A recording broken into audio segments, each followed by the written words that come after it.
নমস্কার বন্ধুরা, আজ আমি বানিয়েছি ঝাল চিংড়ি। তার জন্য আমি চিংড়ির মাছগুলোকে পরিষ্কার করে কেটে তারপরে ভাজি করে নিয়েছি লাল লাল করে। তারপরে সেটার মধ্যে দিয়েছি আমি মশলা, রসুন, পেঁয়াজ, টমেটো, কাঁচা লঙ্কা, রসুন এগুলোকে মিক্স করেছি। মিক্স করার পরে মিক্সিং করে তেলের মধ্যে গরম তেল করেছি।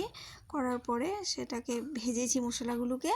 ভাজার পরে তাতে হলদি, মরিচের গুঁড়ো, হলদের গুঁড়ো, যে লবণ, স্বাদ অনুসারে জিরার গুঁড়ো ওগুলো দিয়েছি। দেওয়ার পরে মশলাটাকে ভেজেছি। যখন ভালো করে শুকিয়ে গেছে, মোটামুটি ভাজা হয়ে গেছে, তারপরে সেটাতে আমি অল্প জল দিয়ে দিয়েছি। জল দেওয়ার পরে জলটা যখন অল্প ঘন হয়ে গেছে, তারপরে মাছটা ছেড়ে দিয়েছি। ছেড়ে দেওয়ার পরে লাস্টে ধনিয়া পাতা দিয়ে দিয়েছি।